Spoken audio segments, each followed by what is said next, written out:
Oke, review gua yang berikutnya ini review ke 6 ya harusnya. Kali ini gua akan review DAC ampli ya. Jadi dia dalam satu device ada DAC-nya, ada amplifiernya. Yang biasa gua pakai ya untuk daily driver, baik itu untuk desktop maupun kalau gua portable atau gua bawa-bawa. Jadi ini adalah Vio Q15. Ini harganya kurang lebih di sekitar 6 jutaan. Cuman kalau misalnya kalian mau cari secondan kayaknya udah ada beberapa yang jual ya gitu. Harusnya harganya bisa lebih murah. Ini termasuk baru, rilisnya sekitar tahun 2023 akhir kalau gua nggak salah. Ini gua udah pakai udah beberapa bulan ya. Ini gua masukin boxnya lagi buat ngasih kesan unboxing experience-nya. Terus kemudian di sini ada dari boxnya sendiri, ini ada fitur-fiturnya dalam bahasa Cina dan dalam bahasa Inggris. Ada tulisannya Q15. Terus nih boxnya sendiri, di sini gue beli yang warna hitam ya, itu dia ada warna silvernya juga. Dua-duanya sama-sama keren, tapi gue beli yang hitam gara-gara ya nggak apa-apa sih, pengen aja. Terus ini ada Vio Q15 desktop bla bla bla bla bla. Ini ada kartu manualnya, ini dalamnya nggak ada apa-apanya lagi. Terus di sini ada DAC-nya sendiri. Nah, dia ya, Vio Q15 made in China bla bla bla segala macam. Ini anti gores gue belum gue lepas nih karena kayak yang ngapain biarin aja lah. Saya pakai. Terus kita buka dulu. Ini quick start guide yang kok ini gue sempat baca nih karena gue nggak tahu fitur-fiturnya, jadi gue sempat baca dulu. Terus ini juga di sini ada kayak silikonnya gitu ya, rubber band sorry, tapi ini bukan rubber ya, ini rubber atau silikon sih ya, pokoknya gitu. Ada dua, jadi ini kalau misalnya kalian mau stacking ke handphone kalian buat di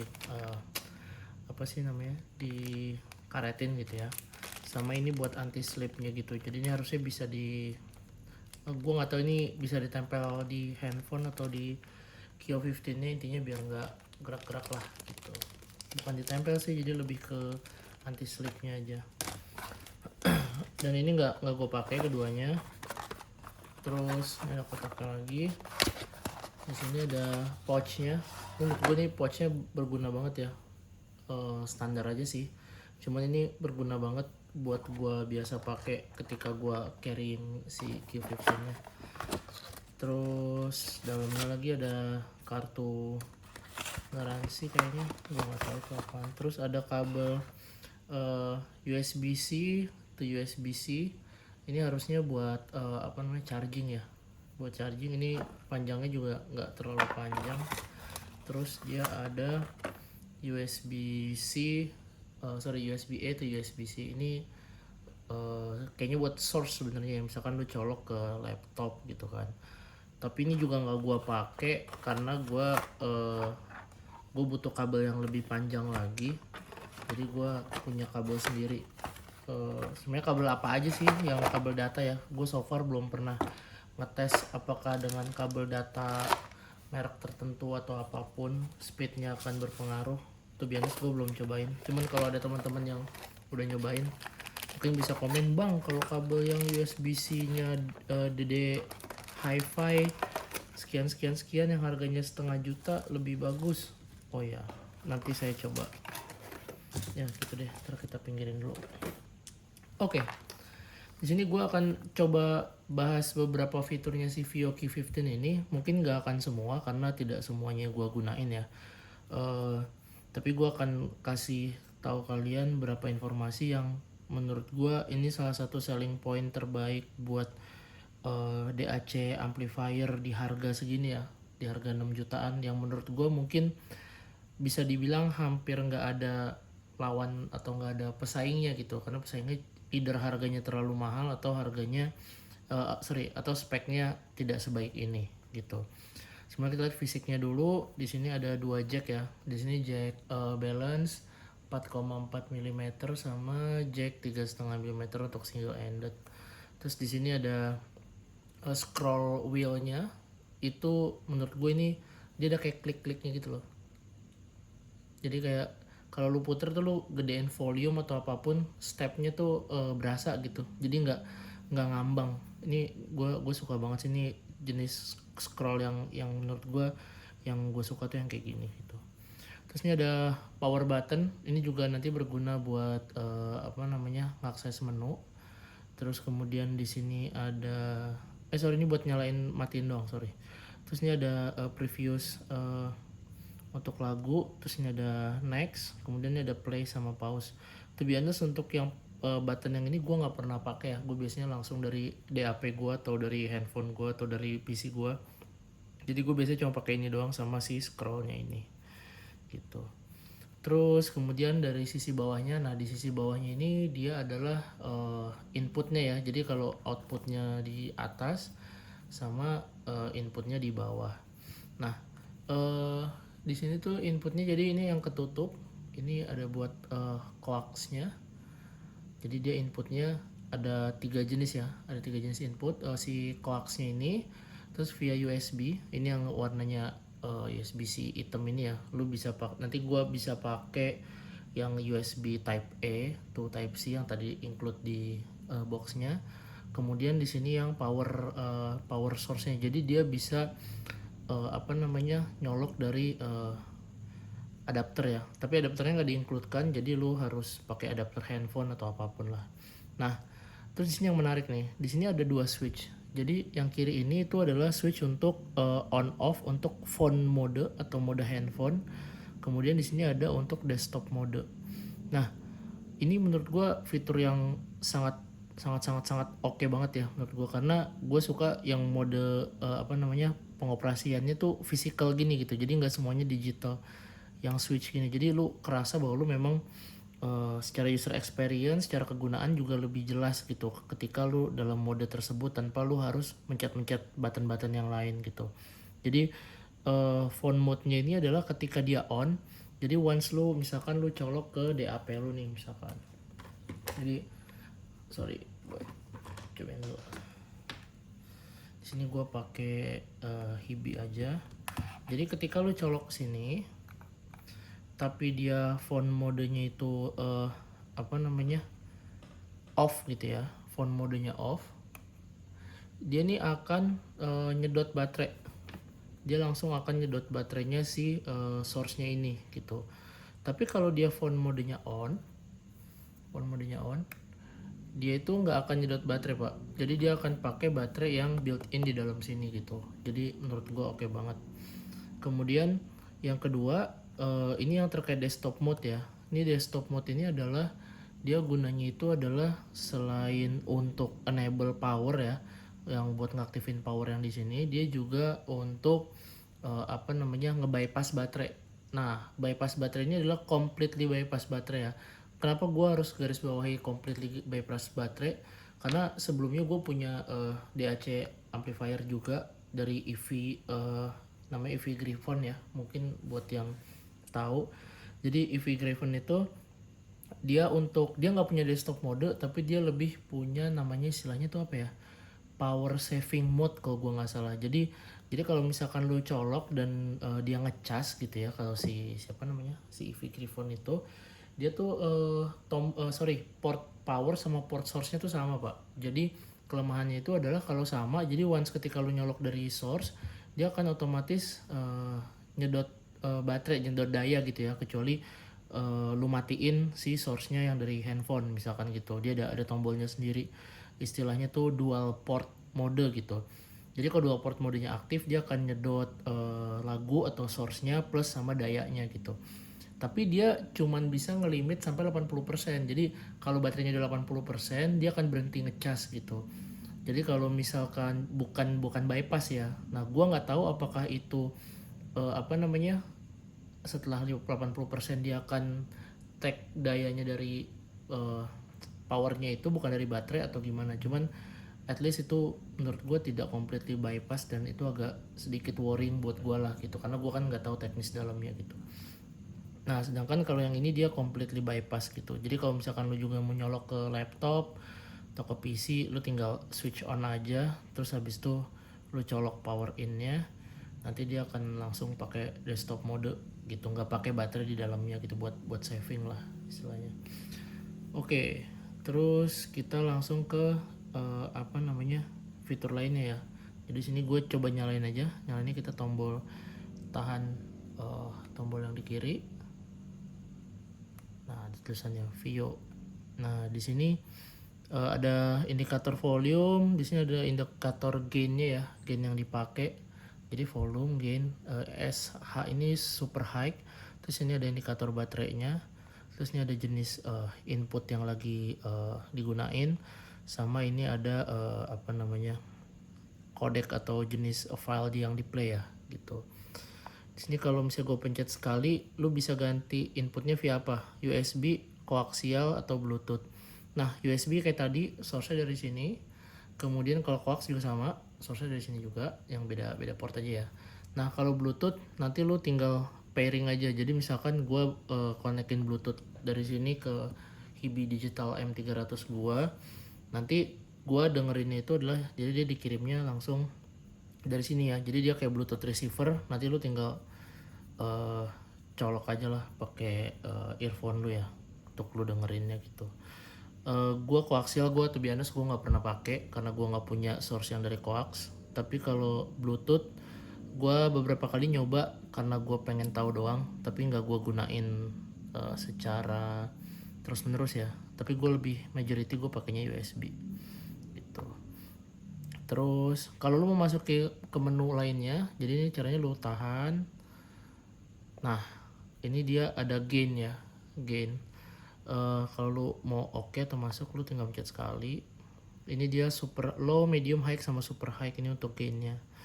Nah cuma dia ada satu gain lagi pak. Nah gainnya itu namanya adalah ultra high gain. Ini yang biasa gue gunain. Gue ini biasanya auto enable karena dia butuh daya yang gede banget ya. Jadi by default kalau lu auto enable, ketika lu connect power in dari adaptor manapun ya, dia akan nanti keluar apa namanya, notifikasi bahwa lo gunain ultra high gain gitu. Dan gue suka banget sih ini ultra high gainnya, powerful banget karena dia kan maksimum powernya kurang lebih 1600 mW ya gitu. Terus ini untuk pengaturan single endednya, dia bisa line out atau PO nih apa sih kepanjangannya, power output ya kalau gue nggak salah, power out. Jadi power out tuh kalau lo mau pakai earphone atau headphone langsung di jack 3,5-nya. Kalau line out nih, kalau lu pengen konekin ke apa namanya, ke amplifier eksternal gitu. Terus di sini ada balance outputnya untuk konfigurasi yang balance. Ini line output value volume-nya lu bisa setting. Ini to be honest gue belum pernah nyoba karena gue nggak punya amplifier eksternal ya. Terus ini ada max volume-nya, lu bisa set berapa maksimum yang lu mau. Ini ultra high gain yang tadi udah gue kasih. Ini filters, ini sebenarnya beberapa DAC ini ada ya. Gue tuh biasanya gue nggak pernah pakai, dan ketika gue pakai pun karena by default dia selalu dalam konfigurasi fast ya. Gue coba cek beberapa DAC tuh memang rata-rata tuh di fast atau super fast biasanya untuk filternya. Gue pernah beberapa kali nyobain cuman untuk DAC yang lain, tapi kayaknya di kuping gue tuh kayak kurang terlalu berasa kayaknya. Mungkin gue harus coba lebih jauh lagi ya. Terus kemudian ini di dimmer nih untuk apa namanya, untuk cahaya si layarnya ini sendiri. Terus ini screen time out ya, dia mau time out berapa lama gitu setelah nggak diapa-apain. Ini idle time sama juga, tapi ini buat idle kalau dia nggak diapa-apain ya. Ini gue barengin sama screen time out.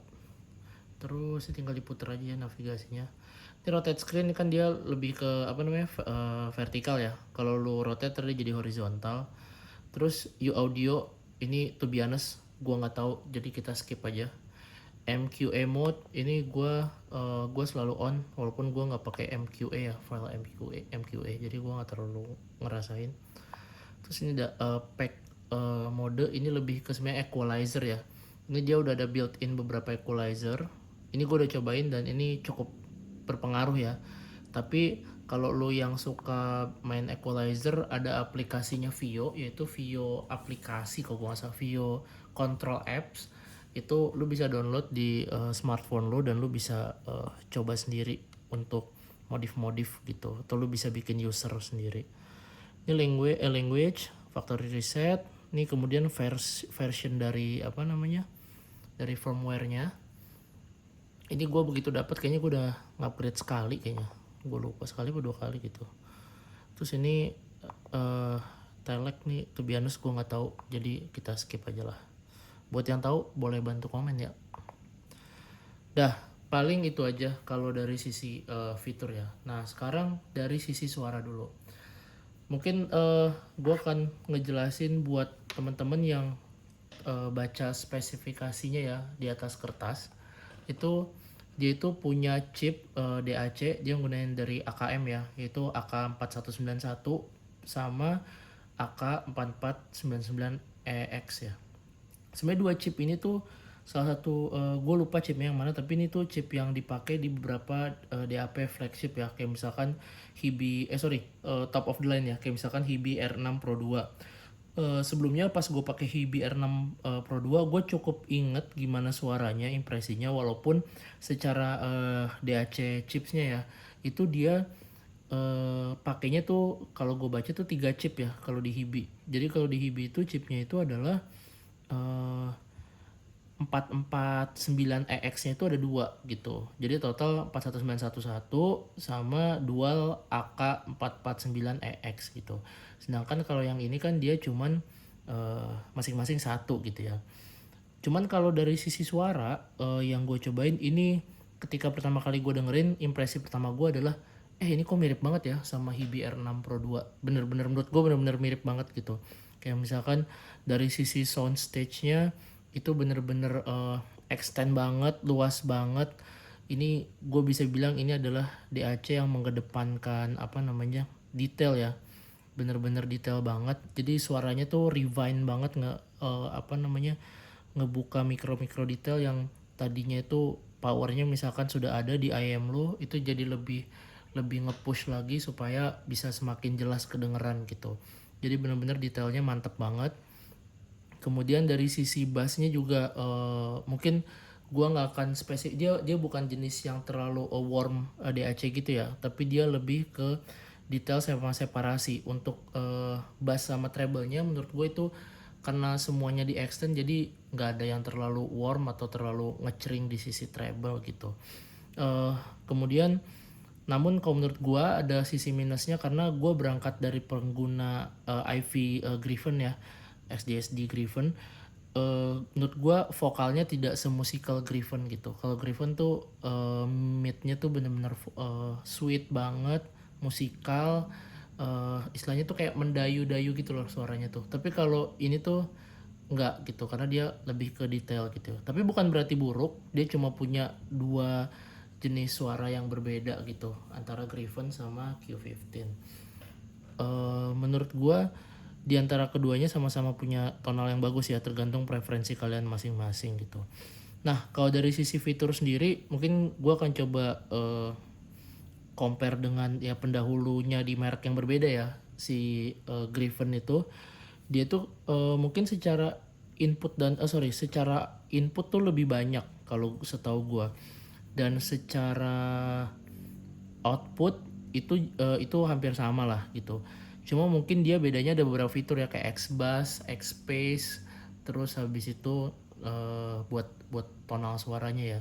Tapi di samping itu, selain itu, menurut gua Vio Q15 masih lebih menang daripada EV Griffin ya. Kita nggak bahas suara, kita bahas feature ya. Jadi menurut gue lebih menang karena kayak dari sisi power aja dia udah 1600 mW, tapi sedangkan kalau Griffin tuh cuma sekitar 1000 mW gitu. Jadi kalau misalkan lu punya headphone yang sekiranya tidak terlalu demanding terhadap power, menurut gue ini udah cukup banget lah untuk driving headphone lu gitu. Tapi kalau lu butuh headphone yang lebih demanding powernya ya, lu mungkin lebih butuh yang fully desktop mode gitu. Eh, Kemudian kalau dari sisi suara sih paling kelebihan kekurangannya itu ya, sama fitur juga gitu. Tapi alasan utama juga gue beli ini adalah karena dia relatif baru, terus udah gitu secara berat dia nggak beda jauh ya sama siapa, sama Griffon. Karena kan ada orang yang bilang ah ini mah gede banget kayak batu bata, ya mungkin mereka belum pernah compare aja kali ya. Karena ini sama Griffon itu kalau gua nggak salah bedanya sekitar cuman 100 gram kalau gua nggak salah ya. Jadi ini lebih berat sedikit, tapi to be honest tidak semenyiksa itu ya, tidak semenyiksa itu.